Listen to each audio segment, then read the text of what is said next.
Steve, you're running for mayor of Austin. I am. Why should folks support you? You know, I've been in Austin for 36 years and I love this city. It's a wonderful, magical place. I'm concerned about Austin. I think it's at a tipping point. We have some pretty significant challenges that we actually have to deal with and fix. And we need to do that now. And I want to be part of that. What is the top challenge that's facing Austin, in your opinion? You know, probably several top challenges. The first one would be transportation. We also have an affordability crisis in this city. We're losing populations, we're losing people. We also, with the new 10-1 system, which is a wonderful thing to have happen, we have to remake government structure and system and culture. How do you go about doing that? I think it's working with the people. I think it's setting up different institutions. I think it's stopping city council meetings at 3 o'clock in the morning and forcing people, if they want to be heard, to have to be there at 3 o'clock in the morning. It's setting up more of a committee structure. It's giving the district council people not only the responsibility to advocate for people in their districts, but also to head committees so that they have a citywide perspective.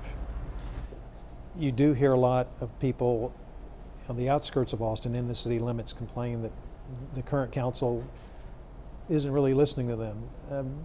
How would you fix that problem? I think with the new 10-1 system, we're going to have new leaders and new communities sitting at the council table for the very first time. You know, everybody on council right now lives north of the river and south of 45th Street. So there are communities that feel uninvolved and disengaged because they've been uninvolved and disengaged. I think the fact that we're going to have new communities represented for the very first time and new leaders gives us the chance to reinvent how we do government culture. How would you describe your leadership style? I think I have a career of building consensus. I have a career of bringing people together. I think it's a leadership style that seeks to empower the people that I work with and to find those common bonds and common goals and common needs that you build off of. We hear a lot of people complaining about high property taxes in Austin. What's your remedy to get those taxes going down? You know, the property tax system we have right now I don't think is fair, and we need to reform it. We have an over-reliance on residential property taxes. That's why I've recommended doing a homeowner's exemption in this city. You know, there are lots of different kinds of homeowners exemptions we would like to do, but the legislature only gives us one that we can do. And I'm tired of waiting for the state legislature to give us different tools. We have a tool, it's not perfect, but it's something that will actually bring relief to people who are facing losing their homes. We need to use it. What's your position on the rail bond? You know, I'm going to support the rail bond, but I am frustrated with the process. Last November, we probably had 80% of this community ready to vote yes for something that would do something with traffic congestion. And now here we are just a few weeks before early voting starts, and we don't have that same measure of consensus.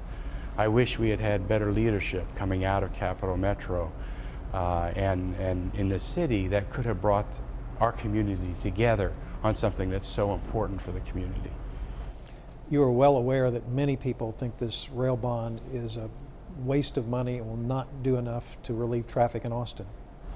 You know, we have had the Texas A&M Institute take a look at our city, and they determined that if we built all of the infrastructure that's in our 20-year wish list, which we can't do because it costs $30 billion to do, but if we did it all, the drive time at the end of that 20 years from Austin to Round Rock, 3 hours.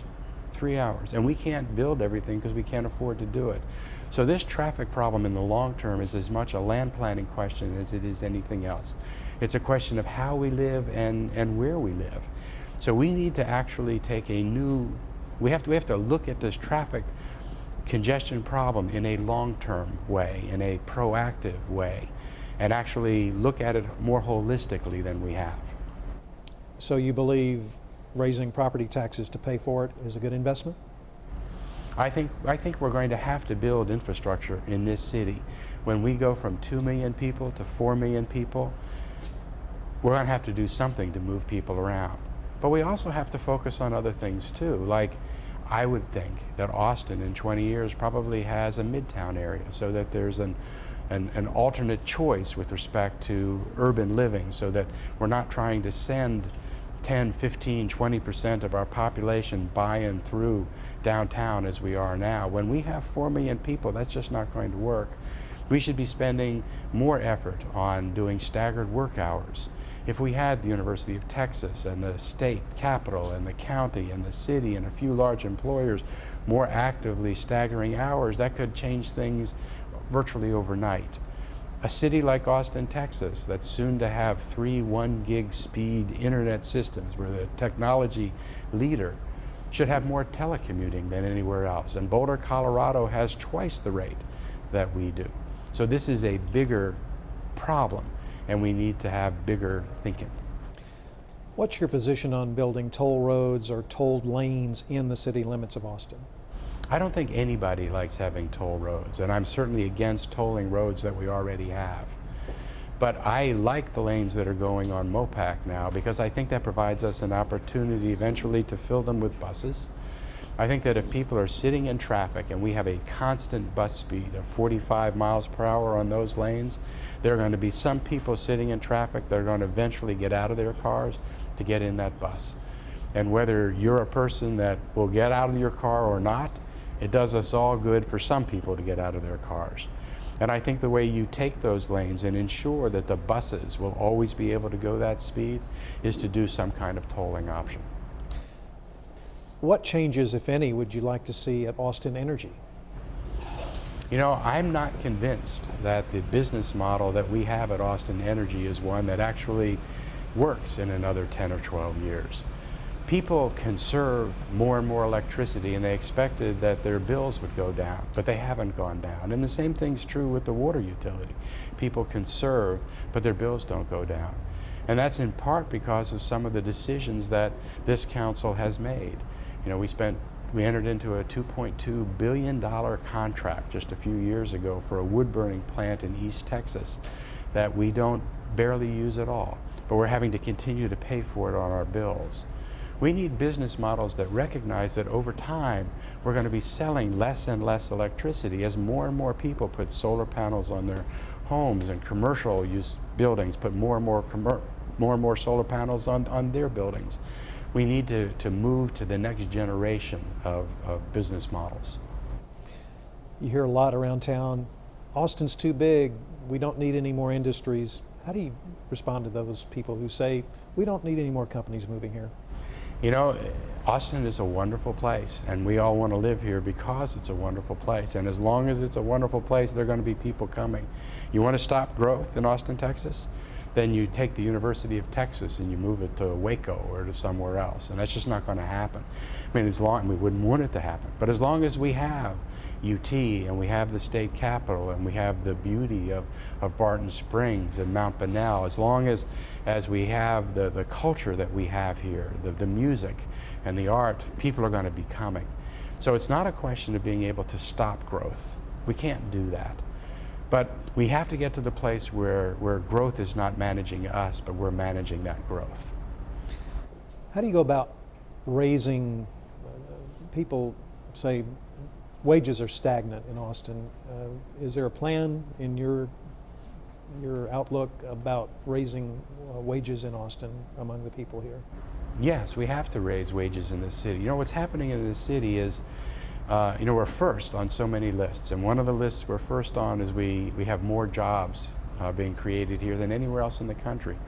But in the last 5 years, 60% of those jobs that are being created, they don't pay a living wage.